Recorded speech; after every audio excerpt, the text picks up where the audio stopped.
အားလုံးပဲမင်္ဂလာပါကျွန်တော် channel လေးကနေပြန်လည်ကြိုဆိုလိုက်ပါတယ်ဗျကျွန်တော်ဒီနေ့တင်ဆက်ပေးမယ့်အကြောင်းအရာကတော့ကမ္ဘာတဝန်းကိုဟောကိထုတ်တာအမှန်ကန်ဆုံးလူဖြစ်တဲ့ဘာဘာဘန်ဂါအကြောင်းဖြစ်ပါတယ်ဗျ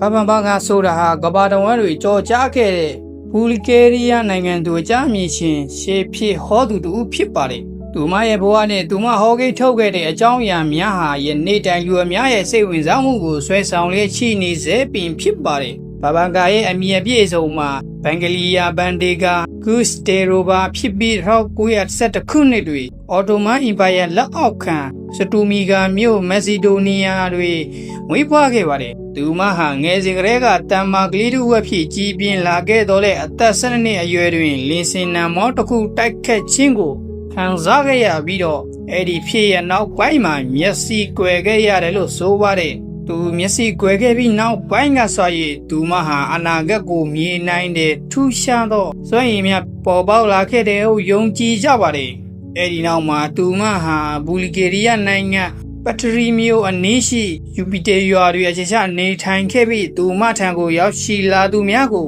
ဥတာချင်းဖြင့်ဟောကိန်းထုံချင်းများကိုဆောင်ရွက်ပေးခဲ့ပါတယ်။ဘာဘာဘန်ဂါဟာသူမရဲ့ဘဝတစ်ချောင်းလုံးဝအရေးကြီးတဲ့ကမ္ဘာဖြစ်ရဲ့များစွာကိုကြိုတင်ဟောကိန်းထုတ်ခဲ့ပါတယ်။သူရဲ့ဟောကိန်းများအနက်မကန်ခဲ့သည်ဟုယူဆရသောအချို့မှာဒုတိယစစ်ဟာသူမရဲ့စစ်ပွဲကြီးဖြစ်လာလိမ့်မည်အကြောင်းကိုကြိုတင်ဟောကိန်းထုတ်ခဲ့ပါတယ်။ရှာနိုဘန်ကဆိုးကိုလည်း1986ခုနှစ်တွင်ဖြစ်ပွားခဲ့သည့်ရှာနိုဘန်နျူကလ িয়ার ဓာတ်ပေါင်းဖို့ပောက်ကွဲမှုကဲ့သို့သောအဖြစ်အပျက်များကိုလည်းသူမကကြိုတင်ပြောဆိုခဲ့ပါတယ်။မင်းသမီးဒိုင်နာယာခွဲလူရှင်းကို1990ခုနှစ်တွင်ဖြစ်ပွားခဲ့သည့်ဝမ်းနည်းပွဲရင်တော်တဆမှုကြောင့်မင်းသမီးဒိုင်ယာနာခွဲလူမိအကြောင်းကိုပါကြိုတင်ဟောခဲ့သည်ဟုဆိုကြပါတယ်။စက်တင်ဘာ17ရက်နေ့အကြမ်းဖက်တိုက်ခတ်မှုဟာသူမရဲ့သမဏိငတ်များသည့်အမေရိကန်ကိုတိုက်ခိုက်လိမ့်မည်ဟုဟောကိန်းထုတ်ခဲ့ရာကမ္ဘာကုန်သွယ်ရေးစင်တာတာဝါတိုင်းများပြိုကျခဲ့ခြင်းကိုရည်ညွှန်းတယ်ဟုယူဆခဲ့ကြပါတယ်။ကိုရိုနာဗိုင်းရပ်စ်ရောဂါကိုလည်းကြို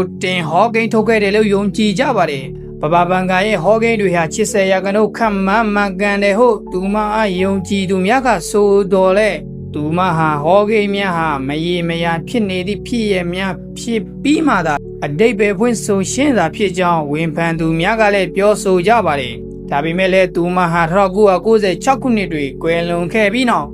ယနေ့ထက်တိုင်သူမရဲ့ဟောကိန်းများဟာဆက်လက်ကြော်ကြားနေစေဖြစ်ပြီးတော့အနာဂတ်တွေဖြစ်ပေါ်လာမဲ့အရေးကြီးကိစ္စများနဲ့ပတ်သက်၍လူအများကသူမရဲ့ဟောကိန်းများကိုစိန်ဝင်တစားစောင့်ကြည့်နေကြဆဲဖြစ်ပါတယ်။ဘာဘာဘန်ဂါဟာသူမရဲ့ထူးခြားတဲ့စွမ်းအားတွေကြောင့်ကမ္ဘာတောင်ဝန်းလုံးကသူရဲ့ဟောကိန်းတွေကိုယနေ့ထိုက်တဲ့ယုံကြည်နေရတဲ့သမိုင်းဝင်ဟောကိန်းထုံတဲ့တယောက်အနေနဲ့တင်စားခဲ့ကြပါတယ်ဒီလောက်ဆိုရင်ဘာမှဘန်ကအင်တာမစိတ်ဝင်စားစရာကောင်းတဲ့ဟောကိန်းထုံနိုင်သူတူအဖြစ်သမိုင်းဝင်ခဲ့ပါတယ်ဗျ